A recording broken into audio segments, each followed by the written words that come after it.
My eighth baby at 422. Why did I say baby? I don't know. I don't know. Some of the things we'll talk about, I'll recycle this. We'll wait for people to come on.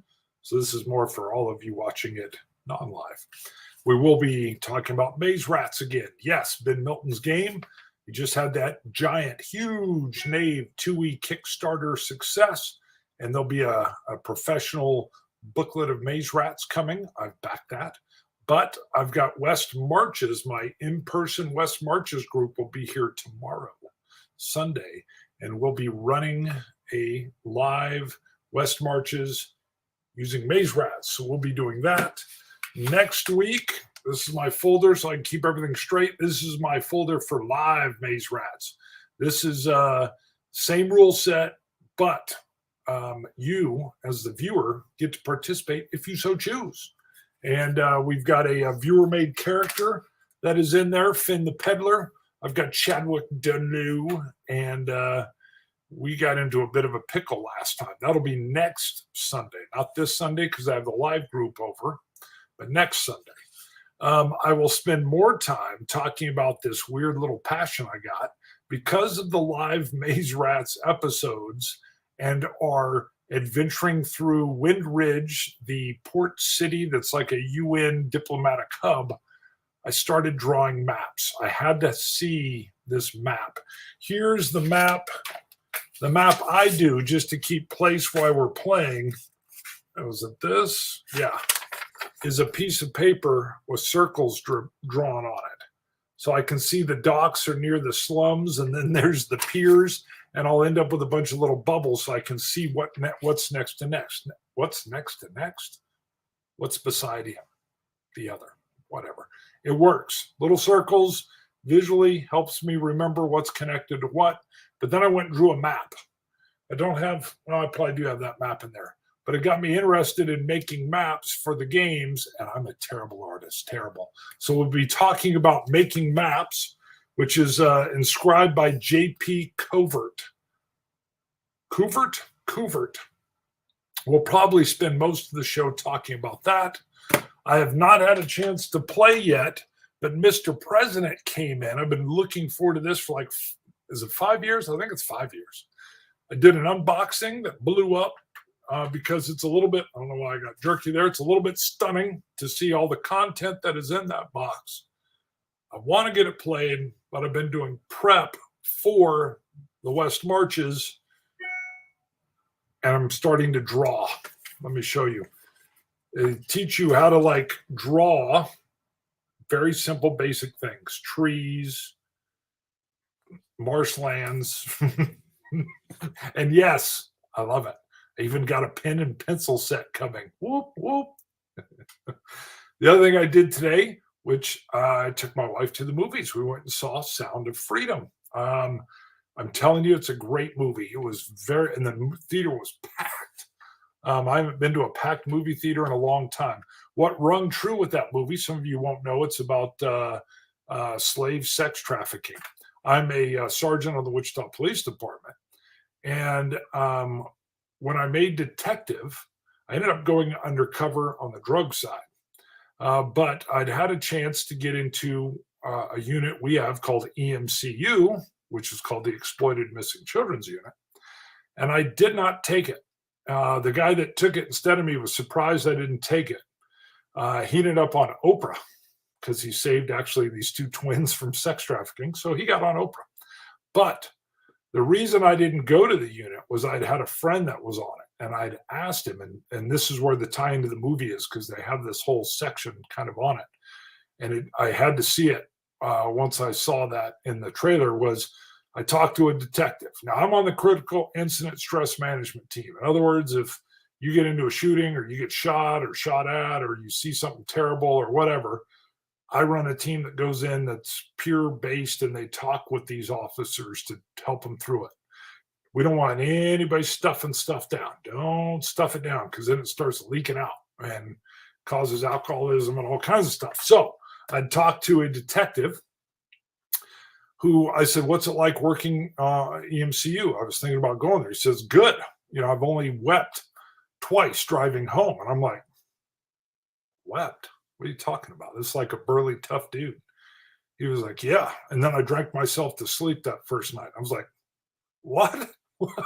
I mean, this is like a real solid dude. I'm like, what are you talking about? And he's like, I'll keep it a little more vanilla. He said I had to watch 6 hours of, I got too many, of child porn, basically, a grandfather abusing granddaughter. And I was like, why would you have to do that? He said, well, I had the case. So I had to prep it line by line of evidentiary value, what could be seen for court. So I had to view it and log it and then present it in court. Well, that's a scene that's in the movie. And they show it a reflection of the actor's eye, basically, and crying. And I was like, whoo, that, as soon as I saw that, it totally harkened back to, we're talking 2004, 3 when I got promoted, 2004. And that's when it was before that I talked to the detective. And that's when I was like, ew, this sounds like a soul killer. And the movie gets into that a little bit. Enough on that, but it's a great movie. Talk about something that covers things in a way that you wouldn't imagine.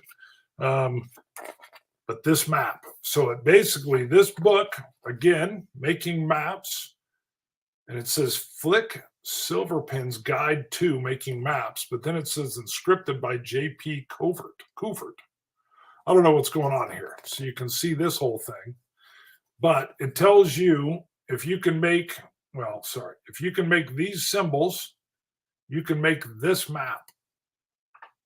Let me get that on there. And I was like, that's an exact map I'd like to see. That's a cool map. And then it walks you through, like, kind of step by step. Well, it tells you the things you need. So it says, get this, get that, do this. And then it starts showing you in a step-by-step basis, hey, you make a line. Then you add that little shadow detail to the coast, and then you can add waves or whatever that is, or you can add it that way. And down below, you can't quite see. There's these little tiny, like, soft pin marks that'll show you what the little shape is you're adding. And then you just pull out a piece of scrap paper and make it. Now, I wanted to do this because Ben Milton, who made Maze Rats, I'm going to pull out my map. He'd kind of started his YouTube show, which is a huge hit, way bigger than mine, making maps. And do I have mine here? I don't know if I do. I thought I did, but I don't. Well, I'm going to apologize. But if you've watched, oh, there it is. So this is what I made for a city. This is Windridge. Now, what had happened was I knew there was this downtown core area. All this stuff that's unfinished is yet to be explored. But when we were playing the game, we started to explore this area called the docks and the slums. And all of this stuff was coming to life. And Maze Rats has these little, don't bend it. Maze Rats, where did I put it? Has these little charts that'll help you just on the fly walk through and experience or explore a dungeon, a wilderness, a city, a village kind of thing. And it made me want to see it.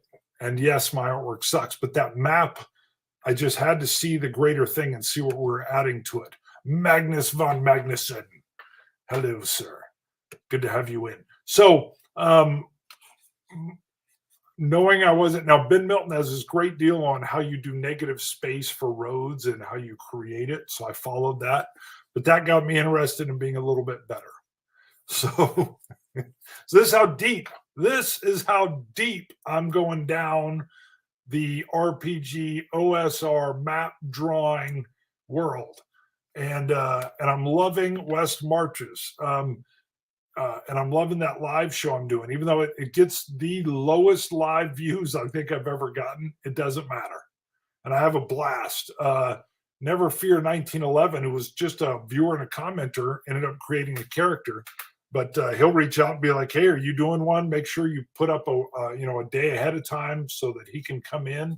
And I'll be doing that next Sunday. Not this Sunday, not the 9th, but whatever the next Sunday would be, if I could do math in my head. We've got several viewers in. Mr. President.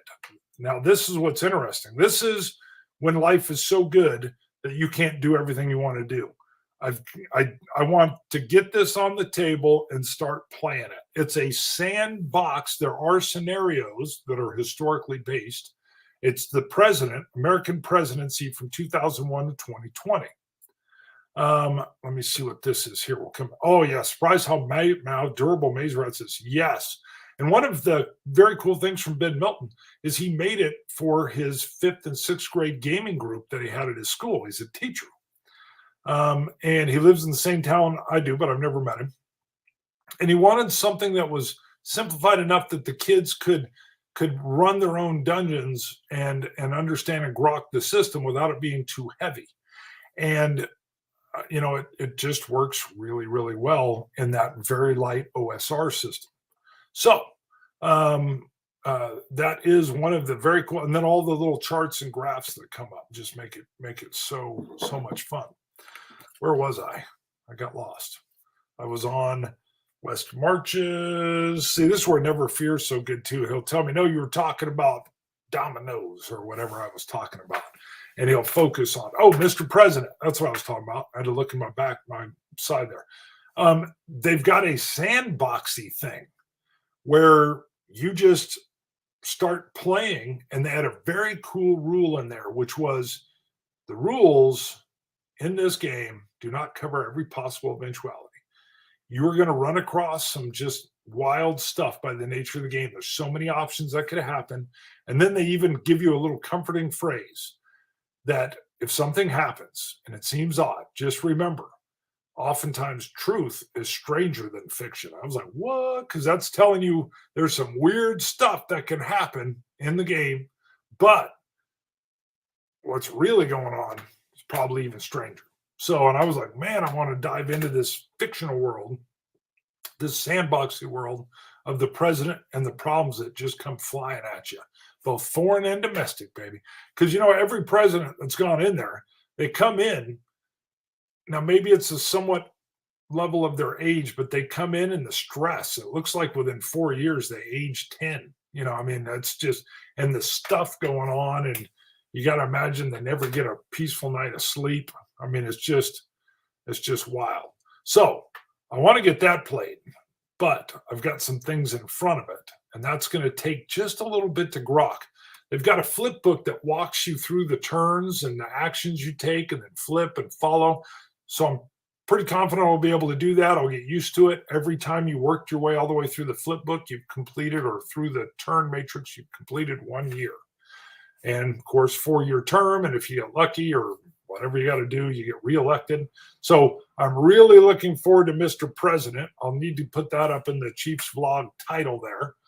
I'm really excited about pulling out some scrap paper, and I'm not kidding. I got scrap paper sitting right here. That one's got a little bit of words on it, but I'm going to be practicing making trees and mountains. I am the worst Pictionary player you've ever had.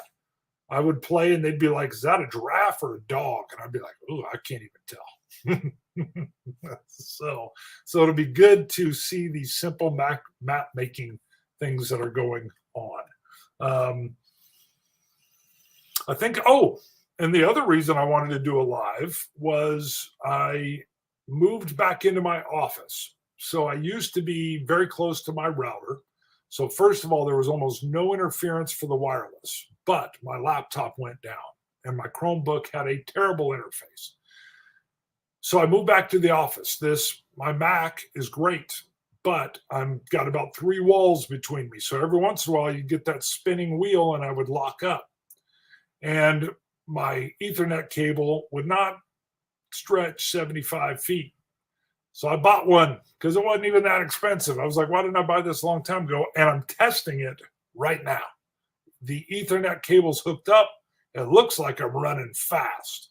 So you guys let me know if you get any lag, but you shouldn't, because I haven't ran a speed test, but it looks like I'm cooking here with my speeds. So let's see what Nathaniel Robinson says here. By next year, you'll be a full cartographer.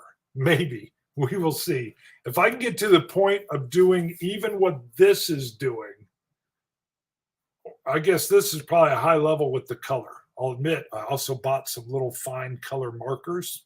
Crazy. I'm a terrible, terrible drawer. But if I get to that point, I would love it. If I get to this, I would love to have cliffs and trees and forests and swamps and volcanoes, I guess. I don't know about dragons. I really want to make that, what is that, the North Star rose or the compass rose or whatever. They even show you how to do that. So it looked really simple and it was really nice. So it's funny how I geeked out on that. I saw this and I can't remember. There was someone else that had it. Someone else had it on one of their videos and it was an Insta buy. And as I read it right when it showed up, I pulled it out. Like, I can't wait to do these bridges. The bridges look dirt simple. Dirt simple. And I can't wait to do it. So, and if I can map draw a little bit, I don't even, I mean, it'll just be fun for me. So, because designing the worlds are fun. Drawing up characters are fun.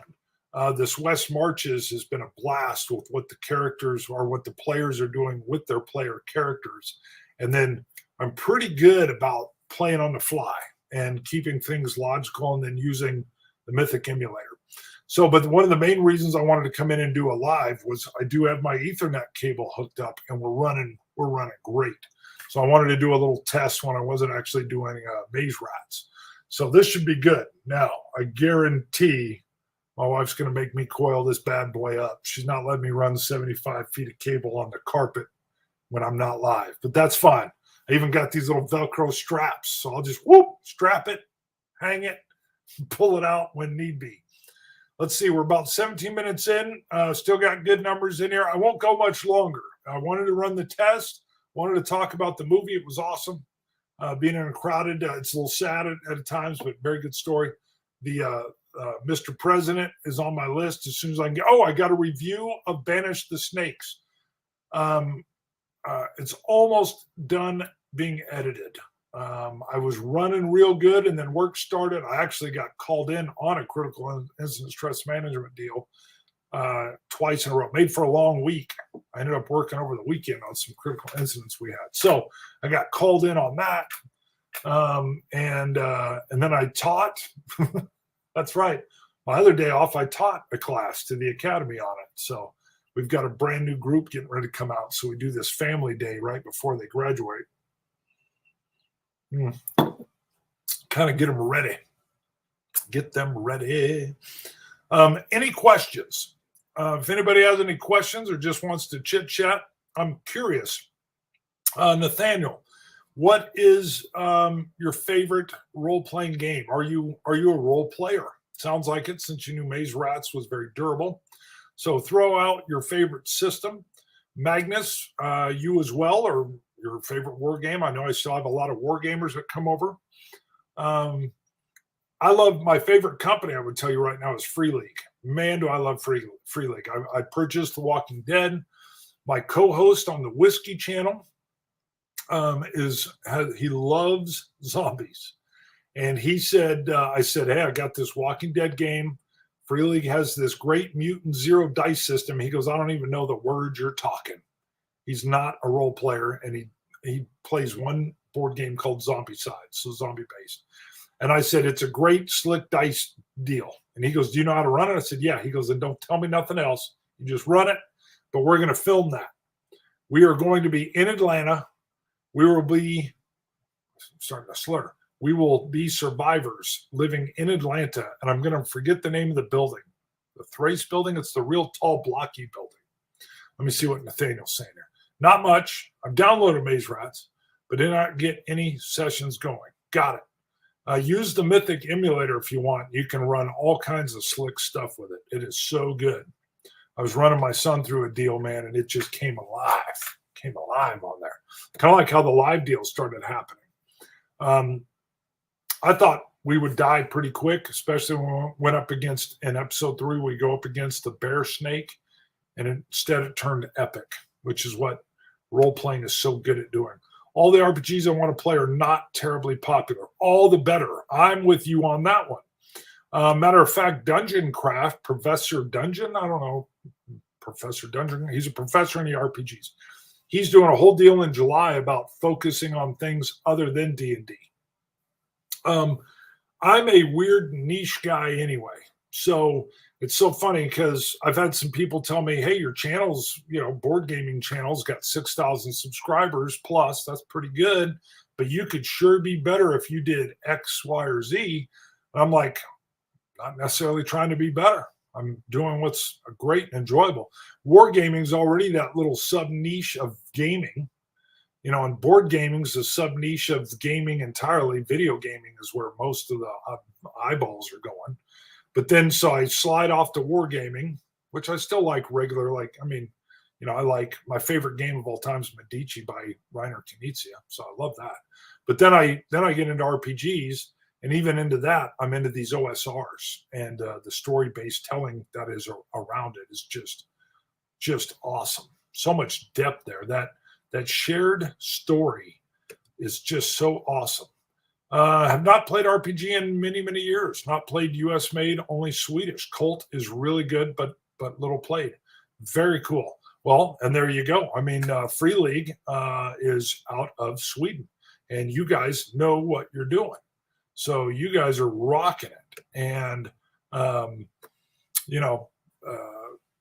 that we're the old guys now, 50. I'm almost 53, And, I remember when it was blowing up in the 80s, and that's when I did my playing. By 1983, I'd gotten into board games more, the Military Avalon Hill. But before that, I'd played, and probably a few after, I played role-playing, but I wasn't into fantasy much then. It was more the apocalyptic, so it was the original Twilight 2000 is what I was playing. So let's see what we got here. A Back Flying Circus, a game about 1910s pilots. That's real cool. But in an alternative fantasy universe. I love that. See, giving that out, I hadn't even heard of this. Might have heard one thing about a World War I thing. But however, the designer added a resting mechanic that I could not adapt to younger players. Okay, interesting. What do we got here from Dale? Hey, Chief. So glad to see you're exploring RPGs. Oh, having a blast, Dale Donovan. RPGs and war games are my two favorite hobbies. Me too. Do you have any interest in RPGs outside of fantasy and zombies? Absolutely. I'm doing a Blade Runner series right now from Free League. I've already done, these are film series. I've already done Twilight 2000. Boy, did that get big. It kept coming up with new NPCs and stretched characters, and that ran, 32 episodes? And I'm going to go back and do a season 2. There were these orphans that many commenters, and I would get messages on saying, hey, do more on those orphans. And they were just this random event that showed up. And so the orphans, no spoilers if you go watch it. The 2 surviving orphans, there you go, a little bit of a what? They will be the feature of season 2 when I go back and do Twilight 2000. I want to make a new thing where I go and do Into the Odd in between. It's like I take a little break. I'm almost done. There's a little, my role-playing Blade Runner is about to finish. It hasn't come out yet. I think I filmed them though. So I won't give any spoilers because that's going on. But those are huge. So, Blade Runner World, Cyberpunk a little bit, Twilight 2000 apocalyptic, Maze Rats fantasy. I did pick up Forbidden Lands. I picked up Coriolis, the space. I've got Death in Space, which is another little side runoff like Into the Odd from Free League. So love it. Into the Odd is really just this weird kind of, and I created this character named Vike for Viking, and he's got these 2 little people that are his buddies. They kind of work in tandem together, almost like their skills are kind of like if they were in the 1900s circus. So they're tumblers and they're fighters and stuff. But that episode, it was weird, but it was so much fun that I'm going to just touch into that every once in a while. Let's see. Early on, like 10 years ago, I picked up Aces and Eights or whenever their hardback came out. I loved the alternative history, but I tried to run it one time live with a couple other gamers and it fell apart. I think I could do it now. I would use Mythic Emulator to help. Uh, and I don't know if I would use their shot locator system. They had this weird deal where you roll the dice and based on your accuracy and you do this overlay over your target, and the better your roll, the tighter your target is, and then that's where you shoot the bad guy. But that got a little weird. I don't know. And I packed that book away somewhere. Now I can't find it. But I love the alternate history. I'm also running a time travel deal with a live group. Right now, we happen to be going back. Lincoln was saved, but we're time protectors. So we've been sent back in time to find out who altered time by saving Lincoln. And we have to make sure Lincoln dies. And I've got a character that's like, I love Lincoln. I'm like, yeah, I know. You might even have to kill him. And they're like, ugh. And so they're stuck in, and I love Lincoln too. So it's this idea that we're preservers of time. Preserving time is their religion. And they're actually fighting against people that used to be part of that religion, but they broke off and said, nah, we can make it better. They're called the Antis. All right, let's see what else we got. That tells you some of the different stuff I'm into. I love space. I love apocalyptic. I like Western, as long as it's that alternate history kind of stuff. Let's see. The resting mechanic favored sexual pursuits over other types of recreation. Yeah, that's interesting. So we had a character in my time travel one. The ladies like him and he likes the ladies. In that one, I use Fate Core, Fate system to run it, and with skills and stuff. And that's one of his like drawbacks. But we always he just says he's going to get a warm bath, and then we hand wave over that. We're always running PG-13. My son usually joins in. He's 16. So I have a Western, also Swedish, that I would like to play. Oh, that's cool. I have Western. Okay, so it's called Western. Interesting. I saw you did the Twilight 2000. Yes, 4th edition. I have a ton of RPGs that are old now. Space 89, 1889, Castle Falkenstein, Call of Cthulhu. I like the Call of Cthulhu stuff, but I like the idea that you can go insane, that insanity track is working against you, and you can just see too much, and that's it. You're done. I love that. James Bond and more. That's cool. I had Top Secret when I was a kid as well. I had Top Secret, and I had the original Twilight 2000. Those were my big ones. I could never really get anybody to play Top Secret, but I would create a mansion with graph paper that I was going to explore and stuff like that. So, awesome. And that's really what I think's about to happen. I'm just telling you, with the OSR and with like Knave 2 that Ben Milton did, and how he ended up with almost $650,000 worth of money in the backing. I believe you're about to see just a blossoming of multiple different styles and companies and little indies. And I think the RPG scene, thanks really to Critical Role, if you want my opinion. I don't really watch their show. I love their animated Vox Machina, but which is probably good. I heard if you watch, I can't remember the gentleman's name, but if you watch him, he's so good because he's a trained actor and he's been roleplay DMing for decades that it can be intimidating. Well, I just let him do his thing. I'm not, so I haven't watched. I don't know if it would intimidate me or not. I don't think so. Yep, Western and set in the Wild West, later half of the 19th century. Cool. That's what Aces and Eights was doing too. It was post-Civil War, but it was as if the South won and France held on to New Orleans. So New Orleans was still French. The Native Americans had maintained their area, and they owned all of like Kansas or big areas of Kansas, Oklahoma, and Texas. So that was like a Native American zone of freedom where they were at. I can't remember. I think Mexico held on to California. I think there had been some things there where it stayed the free independent state of Texas, and they just broke off from Mexico. There was something in there. It was really neat because what it did with the Wild West alternate was it let you pop in. That's why I think I might want to play it if I can find my Aces and Eights book. It lets you, I mean, you could explore almost any area. You could explore the South. You could be up in New York doing that. You could be doing railroad stuff. You could be in the free area for the Native Americans. You could be down in the state of Texas, or really up in a part of Mexico that was California. So there was all these real interesting things. And since it's all fictional, you didn't feel like, you weren't tapping into history. You were tapping into alternative history.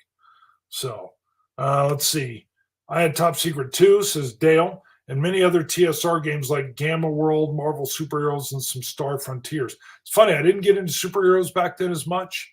I like Spider-Man, but I never got into the comics. I was doing World War II comics like Sergeant Rock and the Unknown Soldier, and what was the little tank? It was a little Stuart tank. Crazy. I don't know. Anybody seeing that would have been like, what?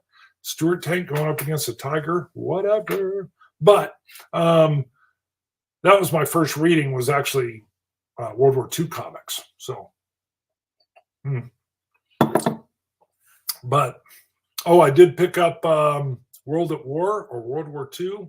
It's a World War II RPG based on using the Mutant Zero dice system, which is Free League, so I already knew it. I would like to do that, but that's probably way down the list. Osprey Games, yes, as an Osprey Books. Not only does board games, but also alternative history RPGs. Awesome.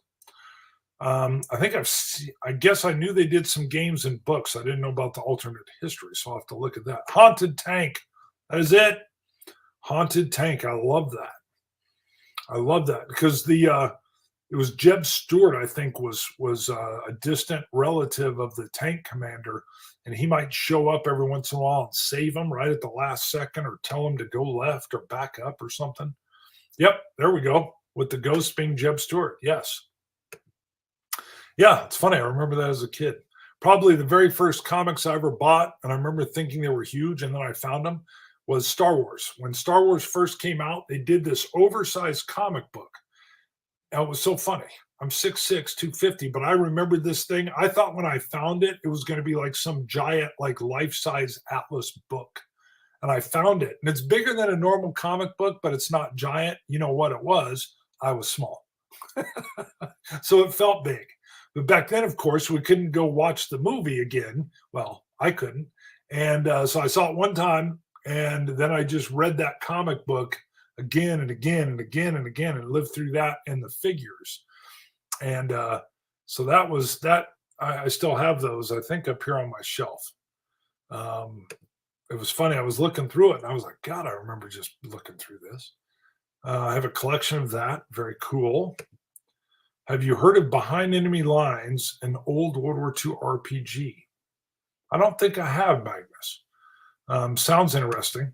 I know this World War II game allows you to do like French resistance or stuff of that nature, so that you can have a female character in there, stuff like that too. But so you can do all kinds of things. I was looking at it. It's set up. There's an airborne D-Day scenarios that you can roll through.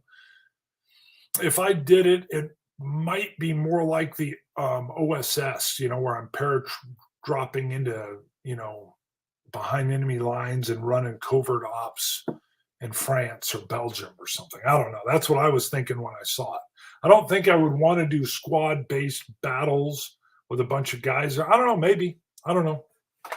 If I'm running it solo, though, it'll probably be some kind of OSS top secret, well, not top secret, but OSS mission stuff or commando type stuff.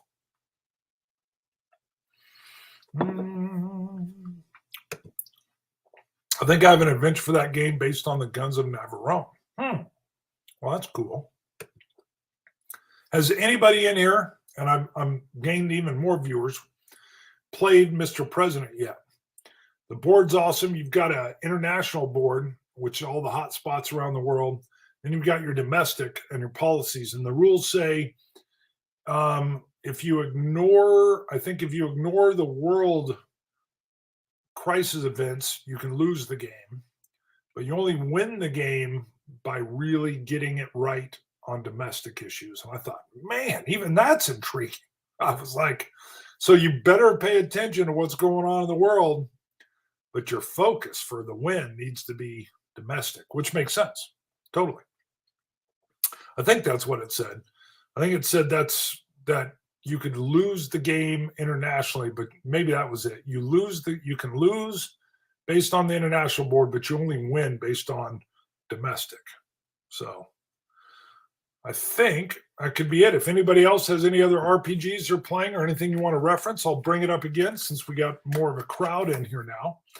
I just picked up Making Maps, and this is Filk Silverpin's Guide to Making Maps, and inscribed by J.P. Covert, Covert. And this just has this real cool, hey, this is how you'll be able to make this map, including the border and the trees and the mountains, and I need all the help I can get. And I feel the urge. Tells you what pens to get, pencils, why. That was good. Because at one point I was doing some map drawing and they looked terrible, and I kind of realized it was my pen. Then you get these step-by-step walkthroughs. I love it. And this is what I need. I'm like a 3-year-old when it comes to drawing. Just telling you.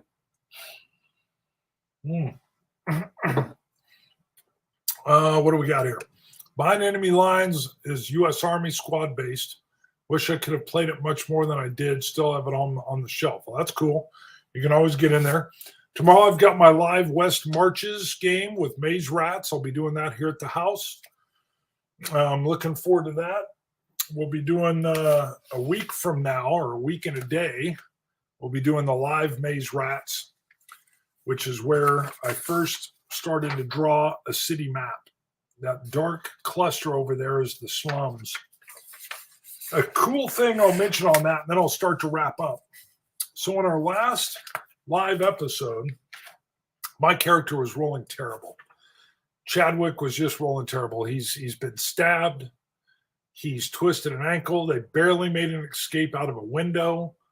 Finn the peddler's been awesome. And he kind of does a 3-legged run to get Chadwick to safety, but we ran back into the slums. And of course, the only real connection we had at the slums was the nunnery, the Sisters of Eternal Grace. I may have their title wrong. I think that's it. They feed little kids in the slums, and we'd helped out. So Finn helps me get to there. We knock on a side door, and a young nun or officiant or something, she's wearing the habit. They have a dark forest green-like habit with the white, and she lets us in. Saves us. Here's the magic of role-playing. The game finished. Excuse me. I'm doing other things. I'm getting called into work. I'm doing work. And I would catch myself thinking, why did she let us in? I was cut up, bleeding. It's the slums. We're armed. They have children inside their children's home. But she let us in. But I'm thinking she's going to get in trouble for that. Then she helped dressing the wound I had right away. It was just happened in the game. And I thought, oh. And that her as a character kept calling to me. So I'd messaged Never Fear and said, you know what? I think she's going to be a character. You never know what's going to happen. I think she's going to become an NPC that's going to join us. So we'll let some of that happen with Mythic. But the way she was, she's a bit of a healer. Apparently Chadwick, my character, needs a healer, baby. Hello. But how many cool things could be? I mean, she's not a fallen nun. She's in her habit. Will she wear the habit? How is she going to join our group? What's going on? But it just kept calling to me. And I thought, yeah, that's got to happen. What is this here? A Picasso. Oh, yeah. Oh, yeah. Yeah. Maybe with a missing ear. It looks like Covert has a YouTube channel with a lot of good content. Sorry, it does say that. I should have mentioned that. Let me put that out because on the last page, and I need to go look at that too. His YouTube channel is JP Covert, Coovert, and he also has artwork at jpcovert.com. So you can go to those two locations and look up Kuvert and his drawing. I haven't done that yet. I was just looking at this and I thought, well, if I need extra guidance, I'll go watch his show. I think you mentioned he has a Patreon too. Some people pay and I'll like walk them through drawing or something. But yeah, I'll have to go check that out. So we've still got good numbers in here, but I'm going to go ahead and wrap it up now. This link has looked strong the whole time. I never got any of the spinning wheels over here. This is how I'll run my lives in the future. I'll just make sure nobody trips over the 75-foot Ethernet cord. Worked perfect. Worked perfect. So thank you, everybody, for tuning in. Go check out Kuvert and his Making Maps YouTube show. Don't forget to come back and check out my live Maze Rats. You too can join in. You don't have to run a character. Sometimes I'm just like, hey, somebody give me a name for this tattoo shop we just ran into. Boom. One of the viewers popped in and said, it's called Night Ink. Like, that's it, Night Ink. So, and then every once in a while I'll say, hey, somebody roll a die for me for this, blah, blah, and they'll roll it. So, and you don't have to. If you don't want to get involved, you can just watch. But some want to get really involved. Some just want to dabble. Some are great at naming things. And it's hard for me to do everything at once, so it helps me out. Thank you, Dale. Thank you, everybody, for tuning in. It's a joy. I always love coming in and chatting with you. I've got friends all over the world, literally. My whiskey channel, this channel, I run into folks. I've even ran into folks when I'm in other states. And I'm like, wow. So very, very cool. It's always a pleasure. I'm loving this RPG thing. I think some of my older war gamers get a little bit like, what? So, but share it out. I need help. My numbers keep just equalizing. I'm going up and down all the time because I'm doing all the RPG content. That's right. I'm loving it. All right. I am out. It's a good time. 41 minutes and 40 seconds. See you guys later. It's a pleasure. Bye-bye.